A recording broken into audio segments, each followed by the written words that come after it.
Okay sir, fine. ಸರಿ. ಈಗ ನೀವು ಇದನ್ನ ಹೇಳಿದ್ರಿಂದ ನನಗೆ ಒಂದು ಸಂದೇಹ.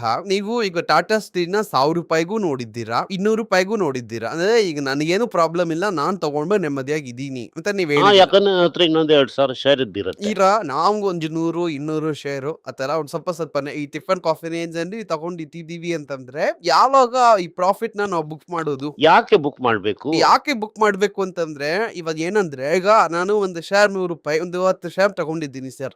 ₹10,000. ಈಗ ಅದು ₹200ಗೆ ಹೊರಟೋಯ್ತು ಅಂತಂದ್ರೆ, ಇಲ್ಲ ನಾ ಹೇಳಿ ಮುಗಿಸ್ಬಿಡ್ತೀನಿ. ಅದು ₹200ಗೆ ಹೊರಟೋಯ್ತು ಅಂತಂದ್ರೆ, ನಾನು ಹಾಕಿರೋ ದುಡ್ಡನ್ನಾದ್ರೂ ನಾನು ತಗೊಂಡು ಹೊರಗಡೆ ಬಂದ್ಬಿಟ್ರೆ, ನಾವು ಆನಂದ್ ಸರ್ ತರ ಆ ರೂಪಾಯಿಂದ ₹200 ಬಂದು ಜಾಲಿಯಾಗಿ ಕುತ್ಕೊಂಡಿರ್ಬೋದಲ್ವಾ? ಈಗ ₹35ಗೆ ತಗೊಳ್ಳೋದಕ್ಕೆ ಆಸೆ ಆಗಿದೆ ಅಲ್ವಾ? ನಾನು ಟಾಟಾ ಸ್ಟೀಲಲ್ಲಿ 2-3 ಬೋನಸ್ ನೋಡಿದ್ದೀನಿ. ನಮ್ಮ ಅಪ್ಪನವರ ಕಾಲದಿಂದ. ಸಾಗಿದಾಗ ನನಗೂ ಕೂಡ ಇವತ್ತು ಇದು ಆಕ್ಚುಲಿ ಇವತ್ತು ಇದು ₹30, ₹40 ಶೇರ್ ಆಗೇ ಇರುತ್ತೆ. ರೈಟ್ಸ್ ಇಶ್ಯೂ ಎಲ್ಲದರಲ್ಲೂ ಹಾಕಿರ್ತಾರೆ. ₹30, ₹40 ಶೇರು. ₹40 ಶೇರ್‌ಗೆ ₹50 ಡಿವಿಡೆಂಡ್ ಬಂದ್ರೆ ನಾನು ಬೇಡ ಅಂತ ಹೇಳ್ತೀನಾ? ಏನೋ ಒಂದು ವರ್ಷಕ್ಕೆ ₹50 ಕೊಟ್ರು, ಇವಾಗ ಎಷ್ಟು ಕೊಡ್ತಾರೋ ಗೊತ್ತಿಲ್ಲ. ಸರಿ, ಏನೋ ಒಂದು ₹20 ಕೊಡ್ತಾರೆ ಅಂತ ಇಟ್ಕೋ. ನನಗೇನು ಕಷ್ಟನಾ? ಕರೆಕ್ಟೇ ಸರ್. ನಾನು ಹಾಕ್ದಂತ ದುಡ್ಡನ್ನ ತೆಗೆದ್ಬಿಟ್ಟೆ. ಫ್ರೀಯಾಗಿ ಬರೋಂತ ಶೇರ್‌ಗೆ ದುಡ್ಡು ಬಂದ್ರೆ ಏನ್ ಕಷ್ಟನಾ? ತೆಗ್ದು ಎಲ್ಲಿಗೆ ಹಾಕ್ತೀಯಾ ಅನ್ನೋದೊಂದು ಇದೆಯಲ್ಲ. ಖರ್ಚಿಗೆ ಇಟ್ಕೋತೀವಿ, ಏನೋ ಒಂದ್ ಮಾಡ್ತೀವಿ. ಖರ್ಚಿಗೆ ನಿನಗೆ ಬೇಕು ಅಂತಂದ್ರೆ ನೀನು ಇಟ್ಕೋ. ಜಾಲಿಯಾಗಿ ಇಟ್ಕೊಂಡಿದ್ದೆ ಅಂತಂದ್ರೆ ವ್ಯಾಲ್ಯೂ ಹೋಗ್ಬಿಡುತ್ತೆ. ಇದನ್ನ ಒಂದು ಇನ್ವೆಸ್ಟ್‌ಮೆಂಟ್ ಆಗಿ ನಾನ್ ಕೇಳ್ತಾ ಇದ್ದೀನಿ. ನಾನ್ ಹಾಕ್ದಂತ ಕ್ಯಾಪಿಟಲ್‌ನಾದ್ರೂ ಹೊರಗಡೆ ತೆಗೆದು ಬಿಡ್ಬೇಕಲ್ವಾ? ತೆಗ್ದು ಎಲ್ಲ ಹಾಕ್ತೀಯಾ? ಅದನ್ನ ತೆಗ್ದು ಚಿನ್ನ ತಗೋತೀಯಾ ಅಂತಂದ್ರೆ ಕರೆಕ್ಟು. ಅದನ್ನ ತೆಗ್ದು ಬ್ಯಾಂಕಲ್ಲಿ ಹಾಕ್ದೆ ಅಂತಂದ್ರೆ ವೇಸ್ಟ್ ಆಗ್ಬಿಡುತ್ತೆ. ಇದರ್ ತೆಗ್ದಾ, ನಿನ್ ಮಕ್ಳಿಗೆ ಫೀಸ್ ಕಟ್ದಾ, ಇಲ್ಲ ಒಂದು ಮೆಡಿಕಲ್ ಎಮರ್ಜೆನ್ಸಿ ಕಟ್ದಾ, ಓಕೆ. ಅದನ್ನ ಬ್ಯಾಂಕಲ್ಲಿ ಇಟ್ಟು, ಅಂದ್ರೆ ಈಗ ಸೈಕಲಾಜಿಕಲ್ ಗೋಸ್ಕರ ಬ್ಯಾಂಕಲ್ಲಿ ಇಟ್ಟೆ ಅಂತಂದ್ರೆ ಅದು ನಷ್ಟನೇ, ಕಾಣ್ದೆ ಹೋಗ್ಬಿಡುತ್ತೆ. ಓಕೆ. ಹಾಗಿದ್ರೆ ನೀವ್ ಹೇಳೋದು ಆ ದುಡ್ಡನ್ನ ತೆಗೆದು ಯೂಸ್‌ಫುಲ್ ಆಗಿ ಏನಾದ್ರೂ ಮಾಡೋದಂದ್ರೆ ಹಾಕದಂತ ಪ್ರಿನ್ಸಿಪಲ್‌ನ ಹೊರಗಡೆ ತೆಗೆದ್ಬಿಡಿ. ಏನ್ ಮಾಡೋದು ಅಂತ ಗೊತ್ತಿಲ್ದಂಗೆ ಆ ದುಡ್ಡನ್ನ ತೆಗಿಬೇಡಿ ಅಂತ ಹೇಳ್ತಾ ಇದ್ದೀರಾ. ಪ್ರಾಫಿಟ್ ನೋಡ್ದಕ್ಕಿಬೇಡ ಅಂತ ಹೇಳ್ತಾ ಇದ್ದೀನಿ. ಪ್ರಾಫಿಟ್ ನೋಡ್ಬೇಕು ಅನ್ನೋದಕ್ಕೋಸ್ಕರ ತೆಗಿಬೇಡಿ. ಅವಶ್ಯಕತೆ ಇದ್ರೆ ಆ ಪ್ರಿನ್ಸಿಪಲ್‌ನ ತೆಗೆದ್ಬಿಡಿ ಅಂತ.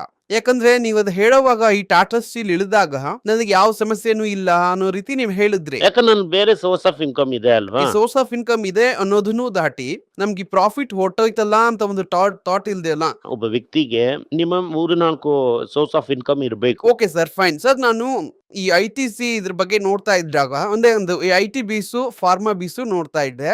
ಈಗ ಅಲ್ಲಿ ಫಾರ್ಮಾ ಬೀಸ್ ಅಲ್ಲಿ ಇರುವಂತ ಕಂಪನೀಸ್ ನ ನೋಡಿದ್ರೆ ಆಲ್ಮೋಸ್ಟ್ ಪಟಾಕಿ ಲಿಸ್ಟ್ ಅಲ್ಲಿ ಇರೋದೇ ಇದೆ ಸರ್. ನಾನು ಈ ಫಾರ್ಮಾ ಬೀಸ್ ಅಲ್ಲಿ ಇರೋಂತ ಒಂದು 10-12 ಕಂಪನಿ ಫಾರ್ಮಾದಲ್ಲ, ಇದರಲ್ಲಿ ಐಟಿನಲ್ಲಿ 2 ಇದೆ. ಐಟಿ ಅದ್ರ ನಾಳೆ ಮಾತಾಡೋಣ ಸರ್. ಅದನ್ನ ಕಂಪ್ಲೀಟ್ ಆಗಿ ನಾಳೆ ಎಕ್ಸ್ಪ್ಲೇನ್ ಮಾಡಿ. ಇವತ್ತು ಫಾರ್ಮಾ ಬೀಸ್ ಅಲ್ಲಿ ಇರುವಂತ ಕಂಪನೀಸ್ ಬೀಸ್ ಅಲ್ಲಿ ಕನ್ಸಿಡರ್ ಮಾಡಿ ಅಂತ ಮುಂಚೆ ತುಂಬಾ ಸಲ ಹೇಳಿದ್ದೀರಾ. ಐಟಿ ಬೀಸ್ ಕನ್ಸಿಡರ್ ಮಾಡ್ಬೋದಾ ಸರ್, ಫಾರ್ಮಾ ಬೀಸ್ ಕನ್ಸಿಡರ್ ಮಾಡ್ಬೋದಾ ಸರ್ ಅಂತ ಕೇಳಿದಾಗ ಮಾಡ್ಬೋದು ಅಂತ ಹೇಳಿದ್ದೀರಾ. ಹೇಳೋಂತ ಈ ಟಿಫನ್ ಕಾಫಿ ರೇಂಜ್ಗೆ ನಮ್ಗೆ ಅದೇನೆ ಸೂಟಬಲ್ ಆಗಿದೆ. ಒಂದು ಫಾರ್ಮಾ ಬಿ ₹22, ₹50ಗೆ ಈ ಟಿಫನ್ ಕಾಫಿ ಅಂತ ನೋಡಿದ್ರಿ ನಾವು ಹೋಗಿ ಒಂದು 2 ಫಾರ್ಮಾ ಬಿ ತಗೊಂಡ್ ಇಟ್ಕೋಬಹುದು. ಸೊ ಹಂಗ್ ನೋಡಿದ್ರೆ ಫಾರ್ಮಾ ಬೀಸ್ ಲಿಸ್ಟ್ ಅಲ್ಲಿ ಹಂಗಿದ್ದಾಗ ಯೋಚನೆ ಮಾಡ್ದಂಗೆ ಎಲ್ರು ಈ ಫಾರ್ಮಾ ಬೀಸು, ಐಟಿ ಬೀಚ್ ತಗೋತಾನೆ ಇರ್ಬೋದು.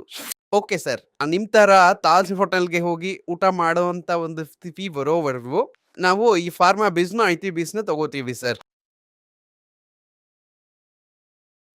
ಆ ಫಾರ್ಮಾ ಬೀಸ್ ಅಲ್ಲಿ ಇರುವಂತ ಸ್ಟಾಕ್ಸ್ ನ ನಿಮ್ಗೆ ಹೇಳ್ತೀನಿ, ನಿಮ್ಮ ಒಪಿನಿಯನ್. ಯಾಕೆಂತಂದ್ರೆ ಇದು ಅಲೋಕೇಶನ್ ಜೊತೆನೆ ಇದೆ. ಸನ್ ಫಾರ್ಮಾ 91% ಅಲೋಕೇಶನ್ ಸರ್. ಬಟ್ ಇದನ್ನ ತಗೊಳ್ಳೋದು ಈಗೇನು ನೀನು ನೋವು ಗೊತ್ತಾಗಲ್ಲ, ಹೋದ್ರೆ ಹೋಗ್ಲಿ. Exactly sir. ದಿವೀಸ್ ಲ್ಯಾಬ್ ಅದು ಕೂಡ ಎಕ್ಸ್ಪೆನ್ಸಿವ್, ಅದು ನಿನಗೆ ನೋವು ಗೊತ್ತಾಗಲ್ಲ. ಬಟ್ ಆಸ್ ಎ ಕಂಪನಿಯಾಗಿ ನೀವು ನೋಡೋವಾಗ ಆನಂದ್ ಸರ್ ಒಪಿನಿಯನ್ ಏನು? ಎರಡೂ ತುಂಬಾ ಒಳ್ಳೆ ಕಂಪನಿ. ಓಕೆ. ಡಾಕ್ಟರ್ ರೆಡ್ಡಿಸ್ ಅದು ಈ 9% ಲಿಸ್ಟ್ ಅಲ್ಲಿ ಇದೆ ಸರ್. ಅಂಡ್ ಸಿಪ್ಲಾ ಅದು ಕೂಡ 9%. ಡಾರಸ್ lab 50-50 company. Okay. Lupin promoter integrity ಅವರಲ್ಲೂ ಕೂಡ ಈ ಫಾರ್ಮಾ ಬೀಸ್ ಹಾಕಿದ್ದಾರೆ. ಓಕೆ. ಟೋರೆಂಟ್ ಫಾರ್ಮಾಸ್ಯೂಟಿಕಲ್ ಒಳ್ಳೆ ಕಂಪನಿ, ಟೂ ಕಾಸ್ಟ್ಲಿ. ಅದು ಇದ್ರಲ್ಲಿ 5% ಇದೆ ಸರ್. ಅದಕ್ಕೋಸ್ಕರ ಕೇಳ್ದೆ. ಅರವಿಂದೋ ಫಾರ್ಮಾ ಅದು ದೊಡ್ಡ ಫ್ರಾಡ್ ಕಂಪನಿ, ಅದ್ರಲ್ಲೂ 5% ಹಾಕಿದ್ದಾರೆ. ಸೊ ಗ್ಲೆನ್ಮಾರ್ಕ್ ಫಾರ್ಮಾಸ್ಯೂಟಿಕಲ್ಸ್ ಓಕೆ, ಅದರಲ್ಲಿ 3.5% ಹಾಕಿದ್ದಾರೆ. ಅಲ್ಕೆಮ್ ಇಂಡಸ್ಟ್ರೀಸ್ ಒಳ್ಳೆ ಕಂಪನಿ, ಅದರಲ್ಲೂ ಒಂದು 3.5% ಹಾಕಿದ್ದಾರೆ ಸರ್. ಅಬೌಟ್ ಇಂಡಿಯಾ ಒಳ್ಳೆ ಕಂಪನಿ, ಪಿರಾಮಿಡ್ ಫಾರ್ಮಾ, ಒಳ್ಳೆ ಕಂಪನಿ, ಕ್ಲಾನ್ ಫಾರ್ಮಾ, ನನಗೆ ಗೊತ್ತಿಲ್ಲ. ಝೈಡಸ್ ಲೈಫ್ ಸೈನ್ಸಸ್, ಒಳ್ಳೆ ಕಂಪನಿ, ಮ್ಯಾನ್ಕೈಂಡ್ ಫಾರ್ಮಾ, ಒಳ್ಳೆ ಕಂಪನಿ, ಆಲ್ಕಮ್ ಲ್ಯಾಬೊರೇಟರೀಸ್. ಓಕೆ.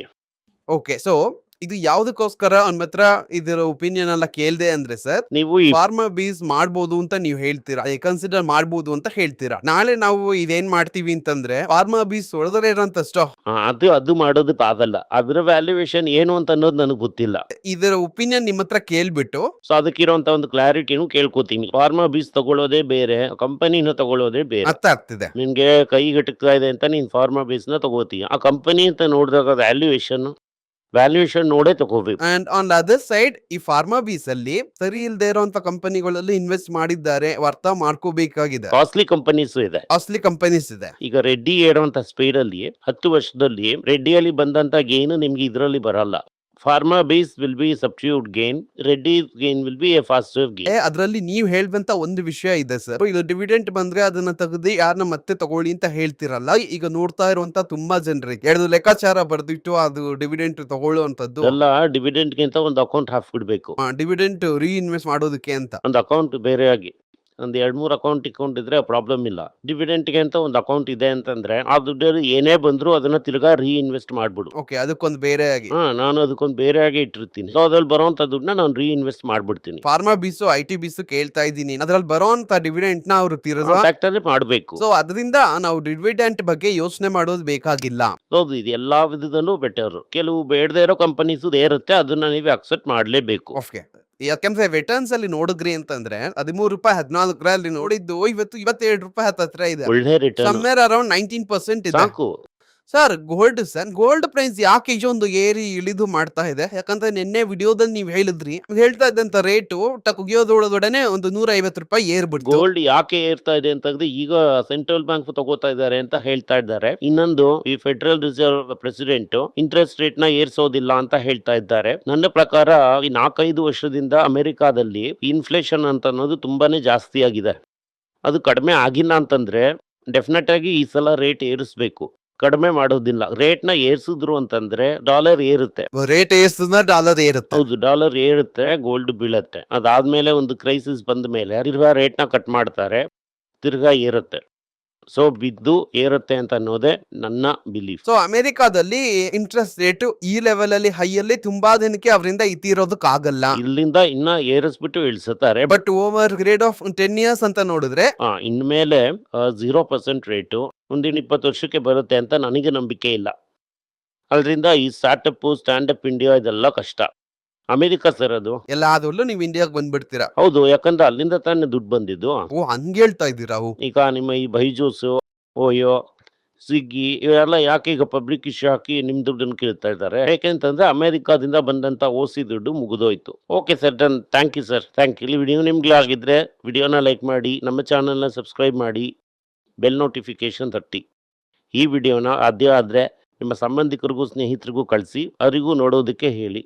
ಧನ್ಯವಾದಗಳು. ನಿಮಗೆ ಏನಾದರೂ ಸಂದೇಹ ಇದ್ದು ನನ್ನನ್ನು ಕಾಂಟ್ಯಾಕ್ಟ್ ಮಾಡಬೇಕು ಅಂತ ಅನ್ಕೊಂಡ್ರಿ ಅಂದ್ರೆ ಸ್ಕ್ರೀನ್ ಮೇಲೆ ಬರ್ತಾ ಇರುವಂತಹ ಮೇಲ್ ಐಡಿಗೆ ಮೆಸೇಜ್ ಮಾಡಿ, ನಮ್ಮ ಟೀಮ್ ನಿಮ್ಮನ್ನ ಕಾಂಟ್ಯಾಕ್ಟ್ ಮಾಡ್ತಾರೆ. ಎಲ್ಲರಿಗೂ ನಮಸ್ಕಾರ. ಮಕ್ಕಳಿಗೋಸ್ಕರ financial literacy money for nothing ಅಂತ 2ನೇ ಪಾರ್ಟ್. ಇದರಲ್ಲಿ ಚೆಕ್ ಬರೆಯೋದು ಹೇಗೆ, ಡೆಪಾಸಿಟ್ ಸ್ಲಿಪ್ ಬರೆಯೋದು ಹೇಗೆ, ಇದು ಹೇಗೆ ಬಂದಿದೆ, ಆಟರಿಂದ ಡಿಮಾನಿಟೈಸೇಷನ್ ವರೆಗೂ ಎಲ್ಲವನ್ನು ಕವರ್ ಮಾಡಿದ್ದೀವಿ. 12 ವರ್ಷದ ಮಕ್ಕಳಿಗೆ ಇದು ತುಂಬಾ ಯೂಸ್ಫುಲ್ ಆಗಿರುತ್ತೆ. ಈ ಬುಕ್ ಈಗ ಸದ್ಯಕ್ಕೆ ಸ್ಪೆಷಲ್ ಪ್ರೈಸ್ ಅಲ್ಲಿ 450 ರೂಪಾಯಿಗೆ ಕೊಡ್ತಾ ಇದೀವಿ. ಇದನ್ನ ಯೂಸ್ ಮಾಡ್ಕೊಳ್ಳಿ. ಧನ್ಯವಾದಗಳು. ದುಡ್ಡಿನ ಮಾತು ವೆಬ್ಸೈಟ್ ನ ಸಬ್ಸ್ಕ್ರೈಬ್ ಮಾಡಿ. 1 ವಾರಕ್ಕೆ 4 ಪ್ರೀಮಿಯಂ ಆರ್ಟಿಕಲ್, ರೀ ಆರ್ಟಿಕಲ್ಸ್ ಒಂದು 10ರಿಂದ 15 ನಾವು ಹಾಕ್ತಾ ಇದ್ದೀವಿ. ಇದರ ಸಬ್ಸ್ಕ್ರಿಪ್ಷನ್ 1 ತಿಂಗಳಿಗೆ 99 ರೂಪಾಯಿ ಅಷ್ಟೇ. ಹೇಳುವಂತ ಕಾನ್ಸೆಪ್ಟ್ಸ್ ನ ಗ್ರೇಟ್ ಆಗಿ ಎಕ್ಸ್ಪ್ಯಾಂಡ್ ಮಾಡಿ, ಇದನ್ನ ಓದಿದ್ರೆ ನಿಮ್ಗೆ ತುಂಬಾ ಯೂಸ್ಫುಲ್ ಆಗಿರುತ್ತೆ. ಧನ್ಯವಾದಗಳು. ನಮಸ್ಕಾರ. ಮಕ್ಕಳಿಗೋಸ್ಕರ ಒಂದು ಬುಕ್ ನ ಲಾಂಚ್ ಮಾಡಿದ್ವಿ, ಅದು ತುಂಬಾ ಸಕ್ಸಸ್ಫುಲ್ ಆಗಿದೆ. ಅವರಿಗೆಲ್ಲ ಆ ಬುಕ್ ಬೇಕು, ನಮ್ಮ ಟೀಮ್ ನ ಕಾಂಟ್ಯಾಕ್ಟ್ ಮಾಡಿ. ಕೆಳಗಡೆ ಇರುವಂತ ನಂಬರ್ ಅಲ್ಲೂ ವೆಬ್ಸೈಟ್ ಅಲ್ಲೂ ನೀವು ನಮ್ಮನ್ನ ಕಾಂಟ್ಯಾಕ್ಟ್ ಮಾಡಿದ್ರೆ